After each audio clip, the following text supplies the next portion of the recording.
Baik, selamat pagi para peserta didik baru SMK Negeri 3 Kota Sorong. Bagaimana kabar kalian hari ini? Ibu harap semuanya sehat-sehat saja dan selalu berusaha menjaga kesehatan di rumah masing-masing ya. Baik, kali ini Ibu akan memberikan materi tentang cara belajar yang efektif. Apa sih belajar yang efektif itu? Jadi belajar yang efektif adalah proses belajar mengajar yang berhasil guna dan proses pembelajaran itu mampu memberikan pemahaman, kecerdasan, ketekunan, kesempatan dan mutu atau kualitas yang lebih baik serta dapat memberikan perubahan perilaku dan dapat diaplikasikan atau diterapkan dalam kehidupan sehari-hari sehingga hasil dari pembelajaran itu akan dapat menghasilkan sumber daya manusia yang unggul. Nah, untuk mencapai belajar yang efektif ada beberapa tips-tips yang harus dilakukan. Baik, Ibu akan rincikan satu persatu. Tips-tips belajar yang baik dan benar. Yang pertama, belajar kelompok. Tentu para peserta didik baru semua sudah pernah belajar kelompok. Ya, jadi belajar kelompok ini menjadi kegiatan belajar yang menyenangkan karena ditemani oleh teman-teman. Namun, sebaiknya tetap didampingi oleh orang dewasa seperti kakak atau paman, bibi, atau orang tua agar belajar tidak berubah menjadi bermain. Belajar kelompok ada baiknya mengajak teman yang pandai dan pintar agar yang tidak pandai atau kurang pandai jadi ketularan pintar. Dalam belajar kelompok, kegiatannya adalah membahas pembelajaran yang belum dipahami oleh semua atau sebagian dari anggota kelompok belajar. Baik, tips yang kedua, rajin membuat catatan intisari pelajaran. Bagian-bagian penting dari pelajaran sebaiknya dibuat catatan di kertas atau di buku-buku kecil yang dapat dibawa kemana-mana sehingga dapat dibaca dimanapun kita berada. Namun catatan itu jangan dijadikan sebagai media mencontek ya, karena mencontek dapat merugikan kita sendiri. Tips yang ketiga, membuat perencanaan yang baik. Untuk mencapai suatu tujuan biasanya diiringi oleh rencana yang baik. Oleh karena itu, ada baiknya kita membuat rencana belajar dan rencana pencapaian nilai untuk mengetahui apakah kegiatan belajar yang kita lakukan telah maksimal atau masih perlu ditingkatkan. Sesuaikan target pencapaian dengan kemampuan yang kita miliki. Kemudian buat rencana belajar yang diprioritaskan pada mata pelajaran yang lemah. Buatlah jadwal belajar yang baik. Baik, tips yang keempat, disiplin dalam belajar. Apabila kita telah membuat jadwal belajar, maka harus dijalankan dengan baik. Contohnya, belajar tepat waktu dan serius, tidak sambil main-main, dengan konsentrasi yang penuh. Tapi jika waktunya makan, mandi, ibadah dan sebagainya tiba, maka jangan ditunda-tunda lagi. Lanjutkan belajar setelah melakukan kegiatan tersebut jika waktu belajar belum selesai. Bermain dengan teman atau game dapat merusak konsentrasi belajar. sebaiknya kegiatan bermain juga dijadwalkan dengan waktu yang tepat, namun tidak melelahkan. Jika bermain video game, sebaiknya pilih game yang mendidik dan tidak menimbulkan rasa penasaran yang tinggi. Karena jangan sampai karena terlalu penasaran, akhirnya bermain terus, lupa waktu sehingga waktunya untuk belajar menjadi berkurang. Kemudian, jangan juga bermain game yang dapat menimbulkan rasa kekesalan yang tinggi jika kalah. Baik, tips yang kelima. Menjadi aktif, bertanya dan ditanya. Jika ada yang belum jelas, maka tanyakan kepada guru. Atau kalau malu bertanya kepada guru, bisa tanya kepada teman. Atau bisa tanya juga kepada orang tua jika kita anggap bahwa orang tua mungkin menguasai apa atau materi yang kita belum pahami. Jika kita bertanya, biasanya kita akan mengingat jawabannya. Jika bertanya, bertanyalah secukupnya dan jangan bersifat menguji orang yang kita tanya. Jangan kita sudah tahu jawabannya, tetapi masih bertanya hanya untuk mungkin mau menguji gurunya atau menguji temannya. Tawarkanlah pada teman untuk bertanya kepada kita hal-hal yang belum dia pahami. Semakin sering kita ditanya, maka kita dapat semakin ingat dengan jawaban, dan apabila kita juga tahu jawabannya yang benar, maka kita dapat membahasnya bersama-sama dengan teman. Tips yang keenam, belajar dengan serius dan tekun. Ketika belajar di kelas, dengarkan dan catat apa yang guru jelaskan. Catat yang penting, karena bisa saja hal tersebut tidak ada di buku dan nanti akan keluar pada saat ulangan atau ujian. Ketika waktu luang, baca kembali catatan yang telah dibuat dan hafalkan sambil dimengerti.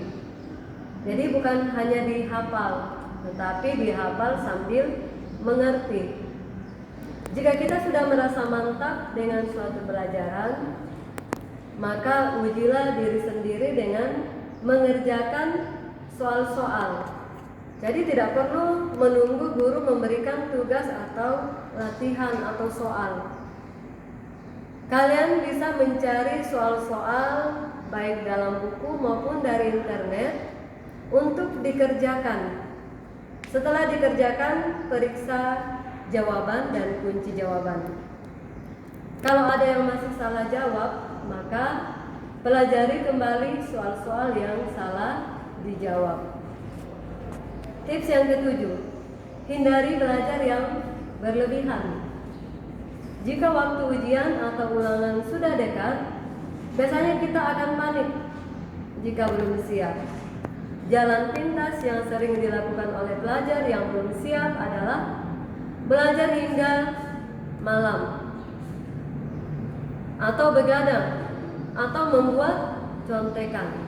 Ya, kadang ada yang begadang, istilahnya SKS, sistem kebut semalam.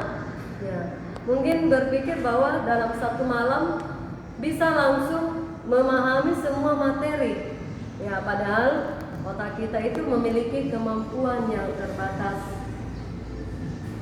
Makanya sebenarnya belajar yang baik itu harus setiap saat atau setiap hari belajar, dicicil, supaya jangan kita kebut dalam satu malam. Kemudian sebaiknya ketika akan ujian tetap tidur tepat waktu, karena jika begadang semalaman akan membawa dampak yang buruk bagi kesehatan, terutama bagi peserta didik. Tips yang ke-8, jujur dalam mengerjakan ulangan dan ujian. Hindari mencontek ketika sedang mengerjakan soal ulangan atau ujian. Mencontek dapat membuat sifat kita curang dan pembohong. Kebohongan bagaimanapun juga tidak dapat ditutupi terus-menerus dan cenderung untuk melakukan kebohongan selanjutnya untuk menutupi kebohongan yang sebelumnya. Anggaplah dengan mencontek pasti akan ketahuan guru dan memiliki masa depan sebagai penjahat apabila kita sering melakukan kecurangan. Tips yang ke-9, jadilah seorang pemimpin, latihlah rasa tanggung jawabmu. Apabila guru meminta bantuanmu untuk mengerjakan sesuatu, misalnya membersihkan kelas, jangan ragu untuk menerimanya. Ajak beberapa teman kelas dan pimpin mereka untuk membersihkan kelas bersama-sama. Tips ke-10, mendengarkan penjelasan guru dengan baik. Jawablah setiap pertanyaan yang diajukan oleh guru apabila kamu mengetahui jawabannya. Kalau pertanyaan itu bersifat terbuka, artinya ditujukan pada semua peserta didik, tanpa guru memanggil kamu, maka kamu sudah bisa untuk menjawab. Tidak perlu ditunjuk kalau memang pertanyaan itu bersifat pertanyaan untuk umum. Tips ke-11, jangan malu untuk bertanya. Selalu ajukan pertanyaan kepada guru apabila tidak mengerti suatu hal. Tips yang ke-12, kerjakan PR. Kerjakan PR dengan baik. Jangan selalu mencari alasan untuk tidak mengerjakannya. Jangan malas mengerjakan PR dengan alasan lupa atau menunda-nunda mengerjakannya. Tips yang ke-13, selalu mengulang pelajaran yang sudah diajarkan. Setiap pulang sekolah, selalu mengulang pelajaran yang tadi diperoleh di sekolah. Jadi nanti sewaktu ada ulangan, tidak banyak yang harus dipelajari. Tips yang ke-14, cukup istirahat, makan dan bermain. Jadi semuanya harus dilakukan secara berimbang. Setelah pulang sekolah, kita sering ingin cepat-cepat bermain dan melupakan hal yang penting lainnya. Contohnya makan dan istirahat. Padahal setelah seharian di sekolah, tak terasa badan kita sebenarnya membutuhkan masukan energi tambahan yang bisa didapatkan dari istirahat dan makanan yang kita makan. Oleh karenanya, kita harus membagi waktu untuk makan, istirahat, dan bermain. Kalau semuanya dilakukan dengan baik, badan jadi segar setiap hari, jadi tidak sering mengantuk di dalam kelas. Tips yang ke-15, banyak berlatih pelajaran yang kurang disukai. Apabila kamu tidak menyenangi suatu mata pelajaran, contohnya matematika, maka banyak-banyaklah berlatih. Bisa juga mengikuti kursus atau belajar kelompok dengan teman. Sehabis belajar, bisa bermain atau menambah teman baru di tempat kursus.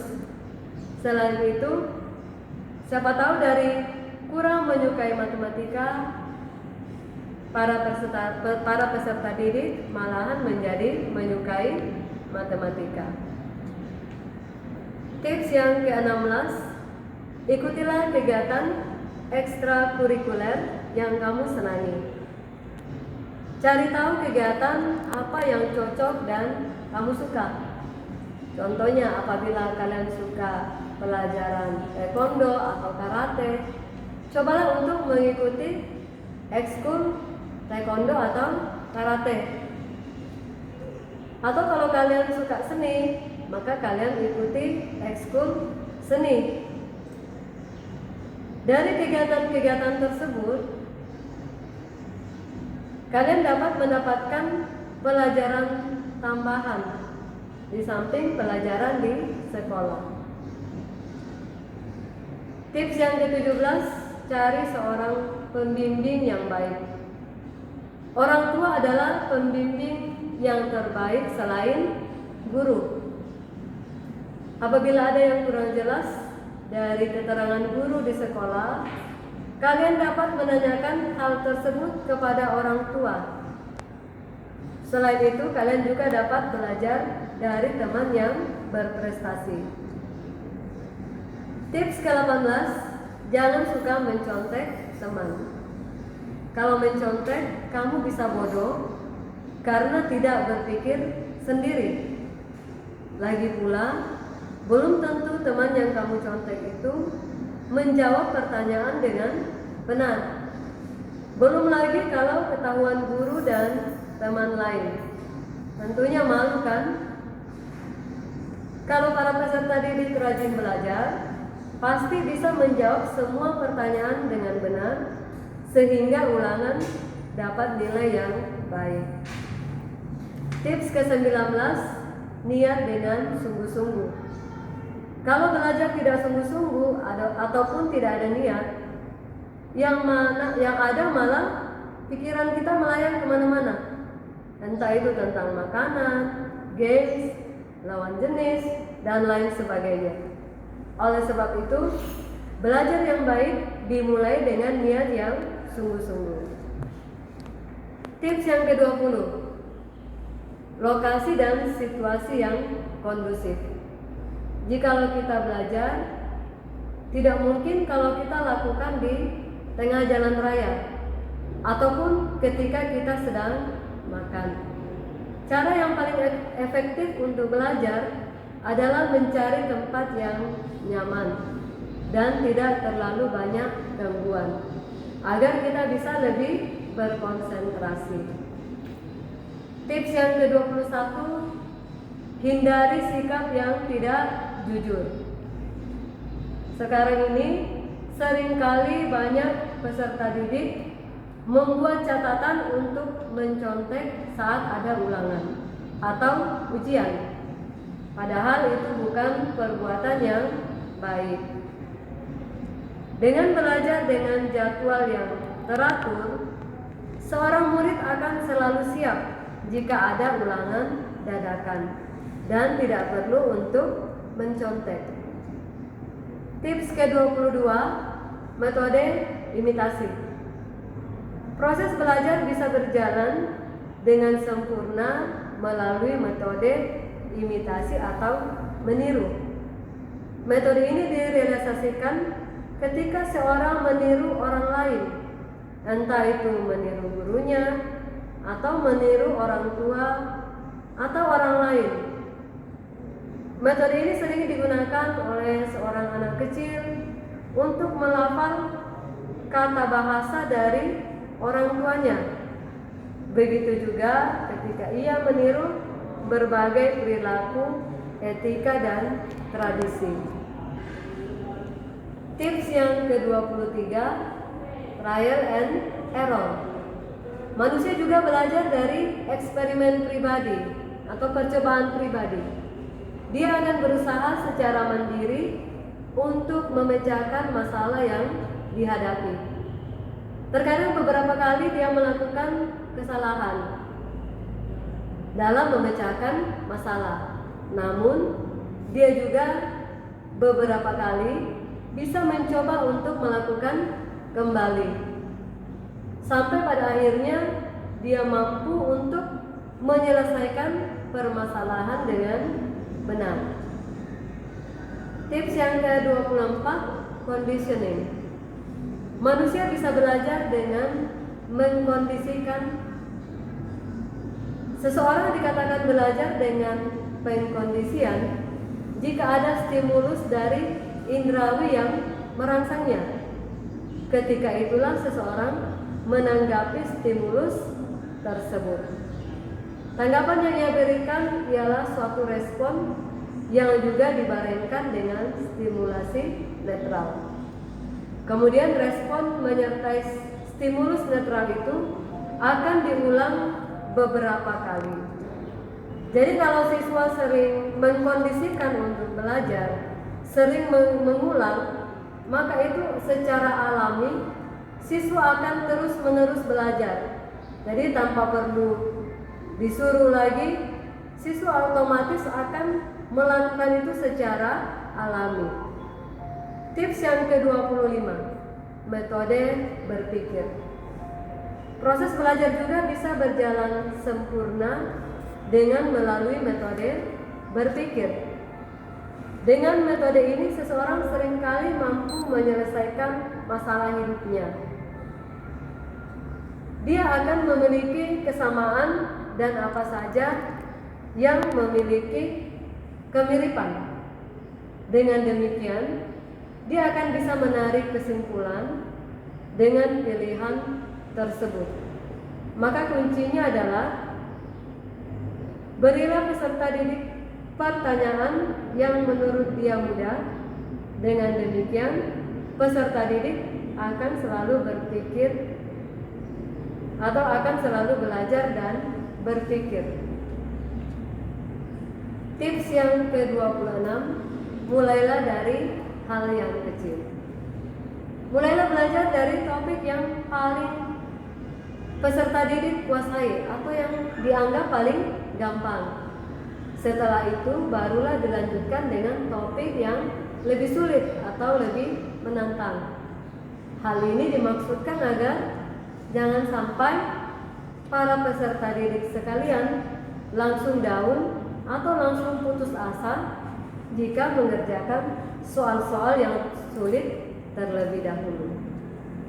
Tips yang ke-27, sering-seringlah praktis atau berlatih. Latihan dan latihan itulah kunci untuk mahir dalam suatu pelajaran. Semakin banyak peserta didik mengerjakan dan memahami soal, maka akan semakin terbiasa pula dalam mengerjakannya. Tips yang ke-28, fokus. Ketika belajar, kita dituntut untuk serius. Jangan setengah-setengah hati, karena pikiran kita tidak dapat melakukan atau memikirkan beberapa kegiatan hal dalam satu waktu. Jangan sementara belajar, pikirannya malah mengingat ke atau melayang-layang ke tempat lain atau peristiwa lain. Kemudian tips yang ke-29, mohon bimbingan dari Tuhan.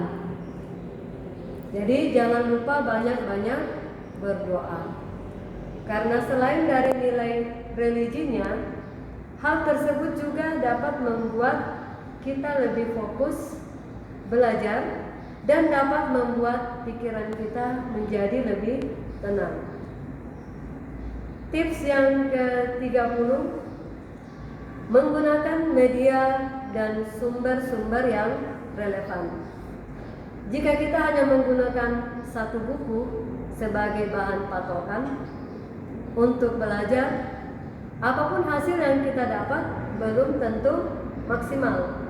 Untuk itu, cobalah untuk mencari hal yang terkait dengan yang kita pelajari dengan menggunakan sumber atau media yang ada. Kita bisa menggunakan internet, koran, atau buku lain, atau dari majalah, mungkin juga dari televisi. Tentu juga kita tidak mau ilmu yang kita dapat itu hanya itu saja. Oleh karena itu, jangan kita hanya belajar dari satu buku atau sumber yang kita pelajari kurang atau tidak lengkap. Baik, itulah 30 tips tentang bagaimana cara belajar yang efektif dan benar. Terima kasih atas perhatian para peserta didik baru semuanya. Pesan ibu semuanya menjaga kesehatan, selalu melakukan physical distancing, istirahat yang cukup agar imun tubuh bisa meningkat, dan kita semua dapat melalui pandemi ini, sehingga pada saatnya kita dapat bertemu secara langsung di sekolah maupun di dalam kelas. Terima kasih.